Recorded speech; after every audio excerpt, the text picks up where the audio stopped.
Hi welcome back to my channel. So ఈరోజే ఇప్పుడే నేను కుబేరా మూవీ చూశాను అనమాట. సో ఈ మూవీ ఎలా ఉందంటే, ఫస్ట్ ఈ మూవీ స్టోరీ లైన్ చెప్తాను.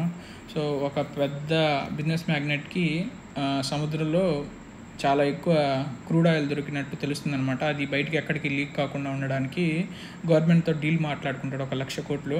సో ఆ 1,00,000 కోట్లు డైరెక్ట్గా ఇవ్వకుండా 4 బినామీల చేత ఇప్పిద్దాం అనుకుంటారు. అప్పుడు ఎలా ఇప్పిద్దాం అన్నప్పుడు ఒక 4 బిచ్చగాళ్ళని తీసుకొచ్చి వాళ్ళ చేత ఇప్పిద్దాం అనుకుంటే తర్వాత ఏం జరిగింది అనేది స్టోరీ. సో ఈ మూవీ ఎలా ఉందంటే, నాకు ఫస్ట్ హాఫ్ పర్లేదు కానీ సెకండ్ హాఫ్ చాలా లాగ్ అనిపించింది. చాలాసేపు ఏంద్రా ఇంత సినిమా లాగేరైంది అనిపిస్తుంది అనమాట. అండ్ ధనుష్ గారి పర్ఫార్మెన్స్ చాలామంది సూపర్ అన్నారు కానీ నాకు అంత అనిపించలేదు. ఎందుకంటే ఆయన యాక్టింగ్ ఎలా ఉంటుందో తెలుసు.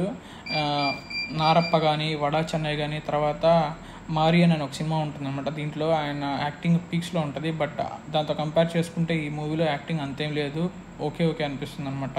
స్టోరీ డిఫరెంట్గా ఉన్నా కానీ దాన్ని తీసిన విధానం ఎందుకో చాలా సాగదీశారు అనిపించింది.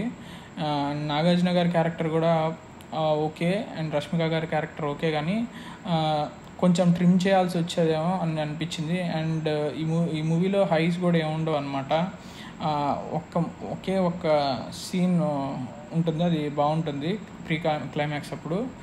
అండ్ శేఖర్ కమ్ముల గారి డైరెక్షన్ కూడా నాకు ఈయన మార్క్ సినిమా కాదేమో అన్నట్టు అనిపించింది అనమాట. ఆయన మూవీస్ గురించి తెలిసింది కదా, వెళ్తుంది. బట్ ఈ మూవీ ఆయన సినిమా లాగా అనిపించలేదు.